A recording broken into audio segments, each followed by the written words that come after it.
If you asked me to sum up Doctor Who in one word, I'd say adventure. If you asked me to sum up Series 12 of Doctor Who in one word, it wouldn't be that. Series 12 of Doctor Who just finished, but I wouldn't even be surprised if you didn't know that. This series has to be the least advertised and promoted series of NuWho ever. In previous years, you knew Doctor Who was on. The BBC wouldn't stop showing trailers, the cast would be doing the rounds of press, doing interviews, and even subjecting themselves to the torture that is The One Show. It was always obvious Doctor Who was on. The promotion was always strong. This was especially the case for Series 11. There was a new showrunner and a new doctor, a woman no less. So it was a big deal. Everywhere you looked, you saw promotion for Series 11. So what was the promotion like for their second series? Impossible. Perhaps the archives are incomplete.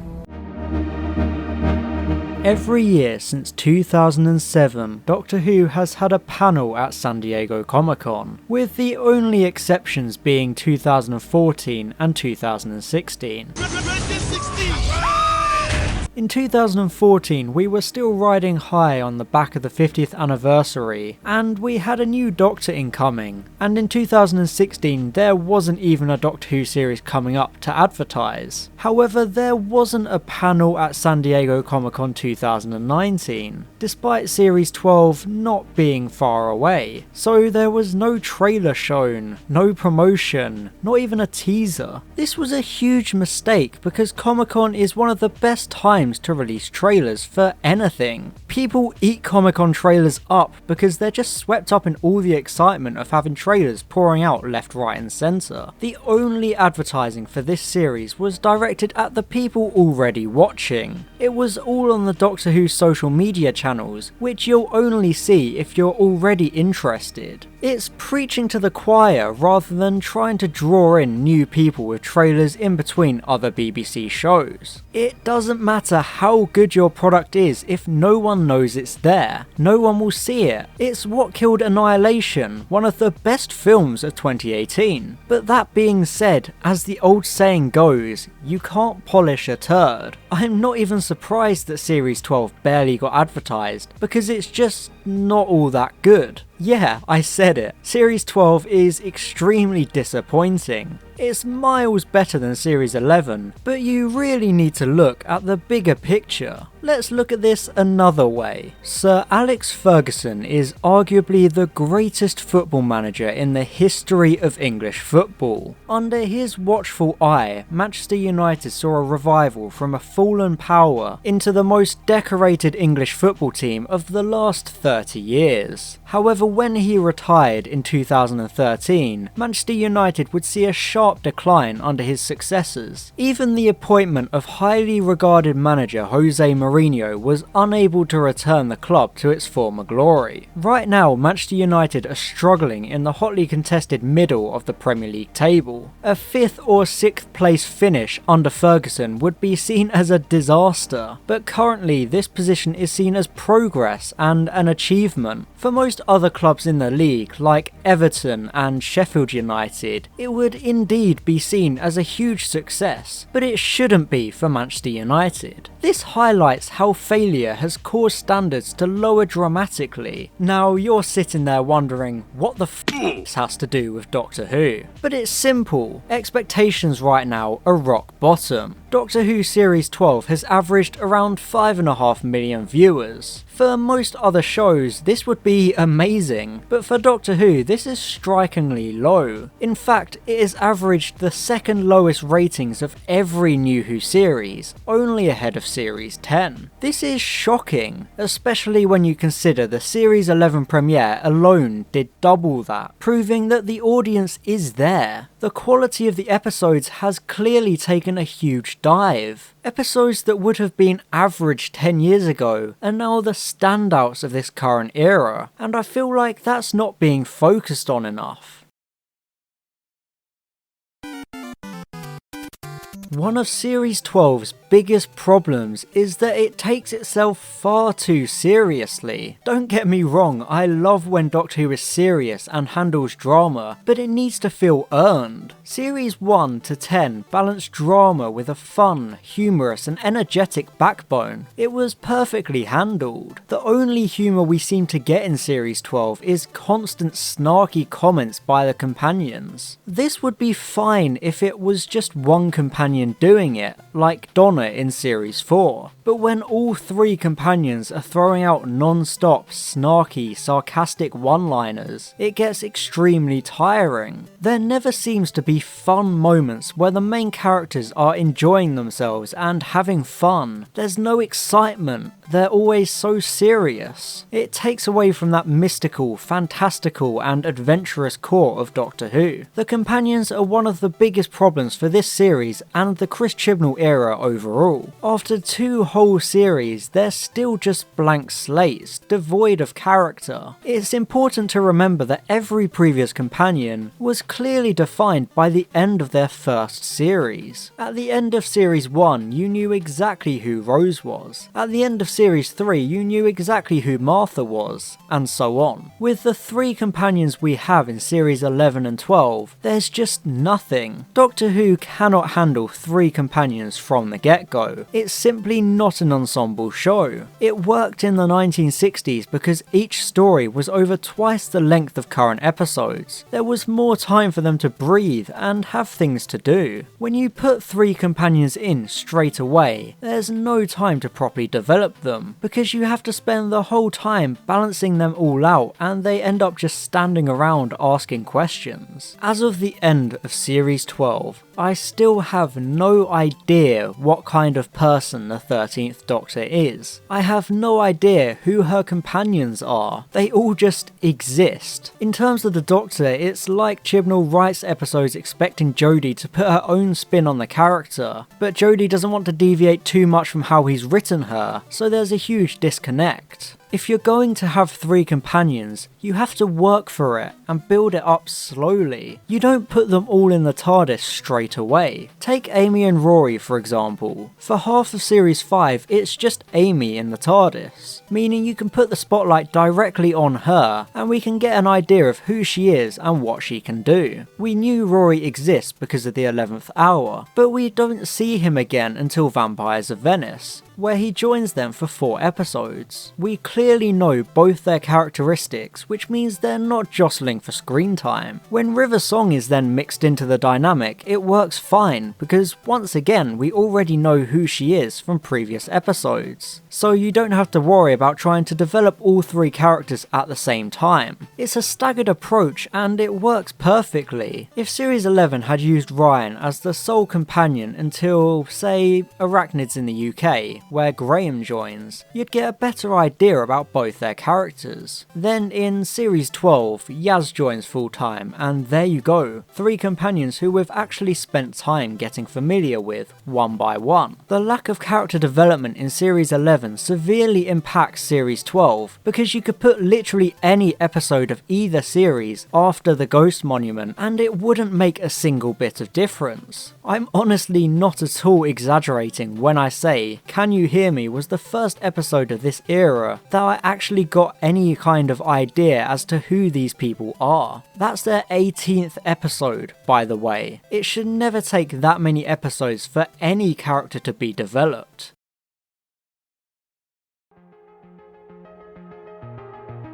Can You Hear Me finally gives Yaz some character development after she was virtually invisible during Series 11. If we had gotten this episode early during that series, it would have done a lot to make the audience relate to the main cast. In fact, this was the first episode I was able to look at Jodie Whittaker and go, yeah, that's the Doctor. We finally had a tight, personal story, unlike most episodes in the Chibnall era of Doctor Who. Everyone had something to do, Who, and it ended on a really touching note about mental health and why we should take it more seriously. This really struck a chord with me as someone who has struggled with mental health for pretty much half my life at this point. The Eternals are a good allegory for mental health issues because they can never truly be destroyed and are always lurking. The Eternals were acted perfectly and served as great villains, along with tying back into the wider universe of Doctor Who, since other Eternals have appeared before in classic Who. I love that Zelen preys on the Doctor's nature by tricking her into freeing Rakia. The Doctor is so obsessed with doing the right thing that they can be easily manipulated. It's an interesting direction to take. I know it's a controversial scene, but I actually found the Doctor really relatable at the end, when she is awkwardly struggling to comfort Graham, because I always feel like that in those kinds of situations. It would have been disingenuous of the Doctor to offer up the same old shit everyone always says. Instead, she acknowledges that she doesn't know what to say, and that's okay. Visually, Can You Hear Me was phenomenal. It simply looks fantastic. The episode has a brilliantly surreal atmosphere with its dream sequences and creepy scenes. The use of cave painting like animation is done perfectly, although the narration over it comes across as a bit too expositional, and that's one of the biggest issues of this series, the exposition. Ever since the start of series 11, the constant use of exposition has ruined these episodes for me. I know everyone says this, but Chibnall definitely doesn't seem to understand the fundamental concept of show, don't tell. This is a writing concept that basically says what it does on the tin. You show people something rather than just telling them about it. But instead of doing this, the episodes are all talk, as if the audience is too stupid to work things out for themselves. You used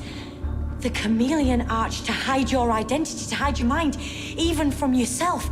That's why the Sonic didn't pick it up, and Lee was your protector. Every time we meet a historical character, the Doctor stands there with her mouth agape and breathlessly reads out their Wikipedia summary. It's a shame because Nikola Tesla's Night of Terror was one of the strongest episodes, even with its awful name. Nikola Tesla's Night of Terror was the first Whittaker era episode I truly enjoyed through and through. Kablam was good, but it was still just an above average episode. However, Nikola Tesla's Night of Terror is surprisingly good. The supporting cast is brilliant, with Goran Visnjic stealing the show with his portrayal of Nikola Tesla.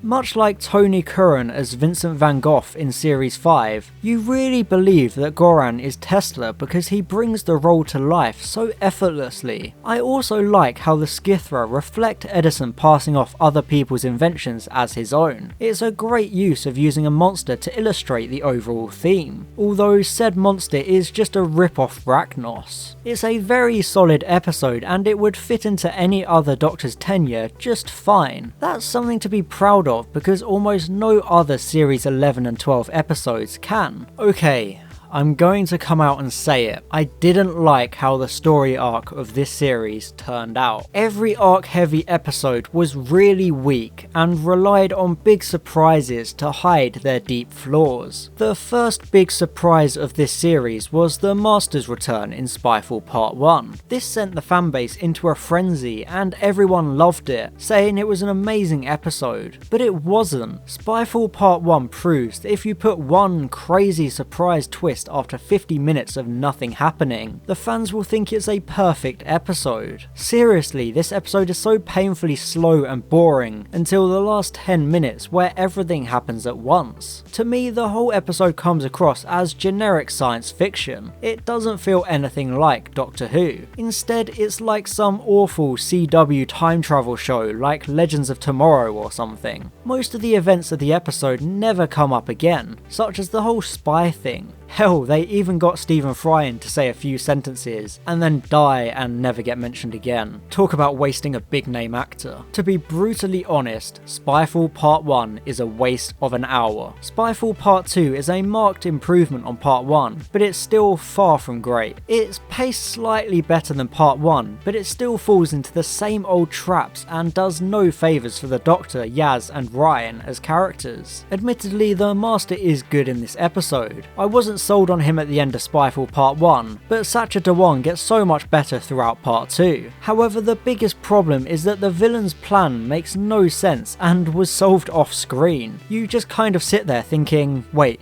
that was it? Barton even pieces out, never to be seen again, much like Krasko in Rosa. The entire episode has no logic to it, and falls apart when you question even the slightest thing, which is a big mark against it, but it's still much more enjoyable than almost every Whittaker episode that came before it. I am glad it gave us the interesting start to a story arc with the surprise appearance of Destroyed Gallifrey, after absolutely no series-long arc in Series 11. However, the next arc-heavy episode destroyed all of my anticipation of this series arc. I wanted to like Fugitive of the Jadoon, I really did. It's got the return of an original NuWho monster, Captain Jack Harkness, and Time Lord lore, but it's all just wrong. It's 3 different episodes awkwardly smashed together into one, and that really detracts from it. After the initial joy of Captain Jack's return, you quickly realise it has absolutely nothing to do with the episode itself, and is just an exposition dump before he goes away again. It's like Sarah Jane Smith coming back in the Lazarus Experiment and saying to Martha, "Hey, you know that Harold Saxon guy? Better keep an eye on him because he'll be important later and the Doctor needs to stop him. Okay? Bye!" That being said, I did like how the Jadoon were used in this episode, although it was the perfect opportunity to give Yaz more to do. Yet they still didn't do anything with her, despite her being a police officer in an episode featuring space police. Honestly, the biggest reason I hated this episode is what it did lore-wise, but that's just my personal opinion on the wider arc.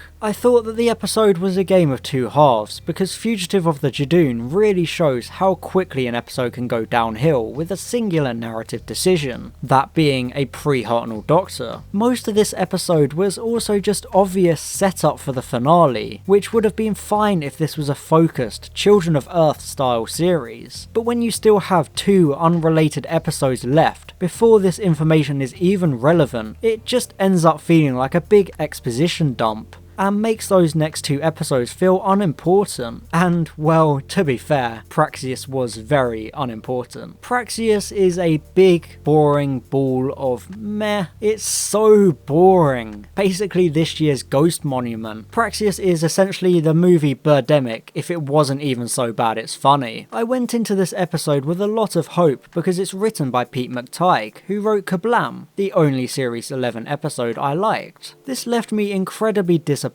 when I watched Praxeus. I found the pacing far too slow and there are too many characters taking up screen time. I felt nothing for any of them. The plot is so muddled and we're jumping from location to location so quick it gives you whiplash. It's like the cold open of Spyfall Part 1, but an entire painfully long episode. There's too much going on for the story to end with any sort of satisfying conclusion, which results in yet another rushed ending. It is nice to see other parts of the world in Doctor Who, and the effects of the Praxeus disease are very good, but that's about it for positives. This episode just did absolutely nothing for me, and made me feel so empty and numb to the entire show. Even talking about it now makes me so bored I don't want to talk about it any further. It almost put me off the rest of this series entirely. I found it a complete mess, and not even a fun mess like Orphan 55. Orphan 55 is laughably messy. Much like Fear Her, it's so bad it's good. The episode starts off quite well, but then the pacing gets thrown out of the window and stomped on by a rampaging herd of wild mediocrity. It almost feels as if they completely forgot to film the entire middle of the episode. The whole cast leaves to go on a post-apocalyptic road trip before coming straight back to the main setting. It's completely pointless and serves only to derail the episode. The whole story ends up overly complicated and we don't at all care about the supporting cast. They're just there. Oh, and don't forget about our Lord and Saviour, Benny. The reveal that they're actually on Earth is fine, I guess, but it's poorly executed in my opinion. It feels ham-fisted because the global warming message would still work even if it wasn't Earth.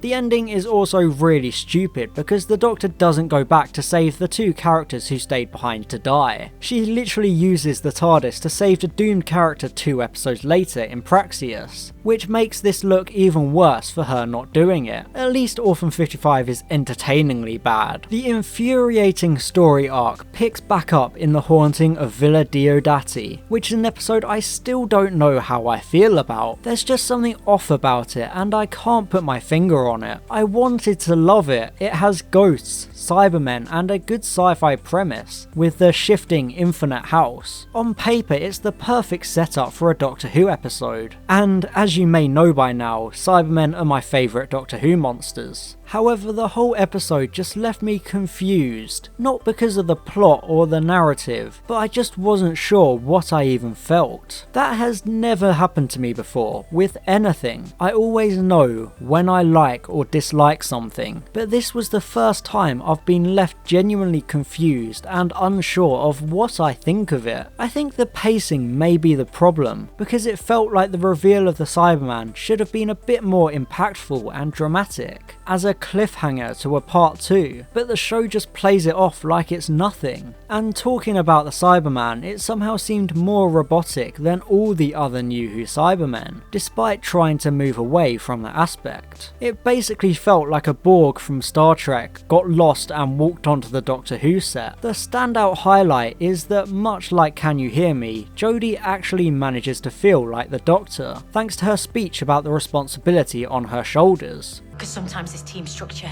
isn't flat. It's mountainous, with me at the summit, in the stratosphere, alone. Left to choose. It's one of her only Doctor-like moments since she has been the character. However, as a whole, the episode feels so disjointed and messy, like a lot of the Series 12 episodes, but I'm still not sure why. I think my biggest problem with Series 12 is that it feels too cynical. It always expects the worst out of everything and everyone. Orphan 55 and Praxeus are really pessimistic about the future. Tesla's Night of Terror flat out tells us, nah, Tesla went broke and died sad and alone. We had similar stories with Dickens and Van Gogh in previous years, but those were handled differently, with a much more optimistic slant on their bittersweet endings. But Series 12 just seems so pessimistic and cynical throughout. And now we come to the finale, beginning with the episode Ascension of the Cybermen. Yay, another NuWho finale with the Cybermen. I definitely haven't got sick of those by now. The Cybermen aren't even good in this episode either. Those flying Cyberman heads just look ridiculous and stupid. We have a tiny war of just 7 humans with stupid, forgettable names against 3 Cybermen, which means the stakes feel incredibly low. Nightmare in Silver worked because it was a ragged punishment platoon of soldiers against millions of Cybermen. One by one they got picked off and the stakes felt high. It was representative of a wider conflict. But in Ascension of the Cybermen, we're watching the entire conflict. There's nothing more to it. Eventually we find out there's just a giant ship full of Cybermen because plot. Why weren't they already activated? It's a story that makes you ask all the wrong questions. It is paced well, but nothing really happens. People just talk and pass exposition back and forth to each other. The only compelling thing about the episode is the Brendan subplot. It's interesting because it's not clearly connected, so you want to find out how it relates to the wider story. It's actually a nice, human story. It's just a shame that it feels almost too disconnected. I found myself more interested in the story of this mysterious Irish man's life than the outer space battle between the Doctor and the Cybermen. I wanted to skip ahead to the next part of the Brendan story. Oh, how naive I was. I feel like Andrew Ellard's tweet notes do a pretty good job explaining what I felt about Ascension of the Cybermen. It's just not really a good part 1 of a 2-part story. It tries using Gallifrey and the Master as some huge cliffhanger, but you knew going in that they'd play a part. The whole series we have known Gallifrey was destroyed by the Master, so we were always expecting him to show show up at some point to explain why. It's redundant. We don't need a whole episode telling us that next episode is important. That's not what the first part of a two-parter should do. Ascension of the Cyberman just feels like a trailer building up to the actual main feature. And the actual main feature was without a doubt the most insulting, self-destructive, and turgid episode in Doctor Who history. Not only did Chris Chibnall jump the shark so high he ended up in the stratosphere, but he also did it in the most boring and unengaging way possible. We spend 65 minutes watching people talk. It's just exposition dump after exposition dump, with a borderline incomprehensible plodding story that means nothing to almost the entire audience, only hardcore fans. I won't even talk about the Lone Cyberman because the episode itself clearly didn't care about him either, but those Time Lord Cybermen were pretty hilarious, I can't lie. Behold! Your new Cybermasters, Doctor. Who born from you? Is this?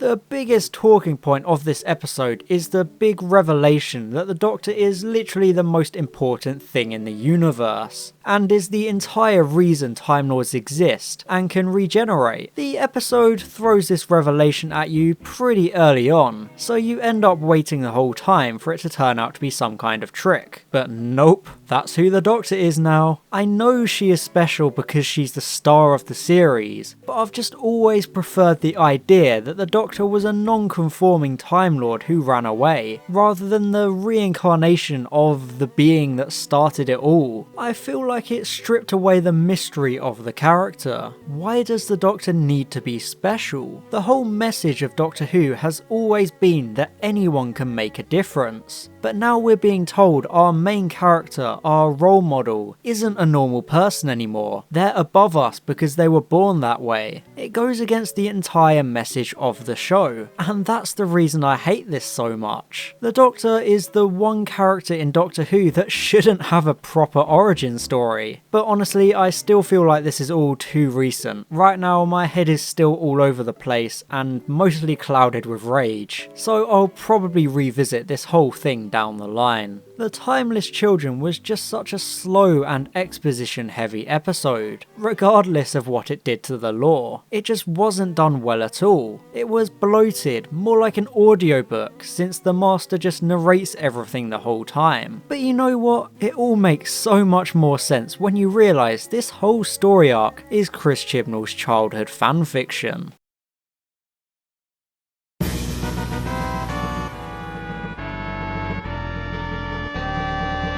Let's address the elephant in the room. Series 12 has often been accused of being too political and preachy. First off, no, Series 12 isn't too political. Doctor Who has always been incredibly political. It's part of the show's DNA. However, as I've said before, its political messaging has always been handled in an expertly subtle and tasteful way. The problem with Series 12 is not the message, it's the medium. It often feels like each episode has a dedicated moment where someone turns to the camera and explains the moral of today's story, in case you hadn't already worked it out. It may as well do what Star Wars The Clone Wars does and put a little title at the start explaining the moral of the story. With previous stories, this simply didn't happen, because the messages were already clear. Even the 12th Doctor giving a very unsubtle anti-war speech in the Zygon inversion was made great by the performance and screen presence of Peter Capaldi. I can't help but feel like Jodie Whittaker was miscast. I personally don't think she has that inherent authority as the Doctor. The Doctor is a character that always works the room, taking charge and staying 2 steps ahead of the situation. It's part of the very nature of the character, the only thing consistent across every incarnation. But the 13th Doctor is constantly out of her depth, and I don't think it's an intentional narrative decision. I personally think this is a combination of Jodie Whittaker's lackluster screen presence and Chris Chibnall's garbage writing. If you asked me to sum up Series 12 of Doctor Who in one word, I'd probably use the word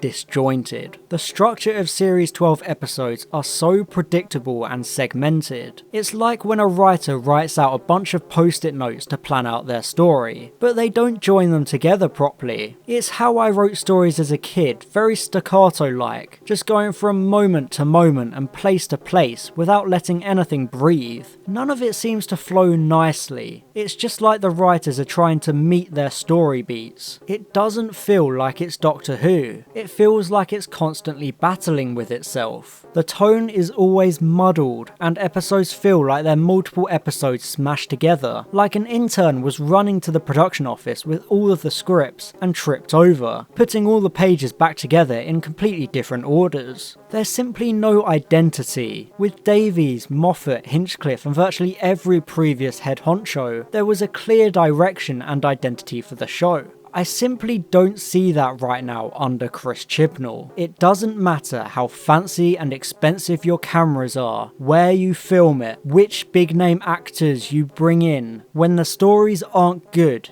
you can't disguise that. Bad scripts are bad scripts. You can't dress it up with fancy production design. The Davies era had these amazing scripts that made you completely forget just how low budget it actually was when you compare it to Series 12. That's why I struggle to see quality in Series 12, because all the episodes are just average Davies era episodes without the good writing that made them what they were. And in terms of the general direction, Series 11 was skewed too heavily towards new viewers, but Series 12 was skewed too heavily towards pre-existing fans. It's like the show right now doesn't know what it wants to be. I can't help but feel like Chibnall has tried to take the key elements of the Davies and Moffat eras, but completely misunderstood them and awkwardly patched them together without understanding the spark needed to make those elements work. And a big part of the success of the Davies and Moffat eras was the music. Murray Gold's score was always fantastic and helped make moments memorable. This simply isn't there anymore. I don't feel like the low-key, background hum score of Sega Nakanola suits Doctor Who. Nothing is memorable. There are no adrenaline-pumping themes to underline intense action scenes. There are no clear, instantly recognisable leitmotifs like Murray Gold's Cyberman, Gallifrey or Doctor leitmotifs. Instead, everything just kind of sounds the same, and it all drones on in the background, much like Stranger Things or other modern drama music. Now that we've reached the end, I want to make one thing clear. I don't want Doctor Who to fail. I never have,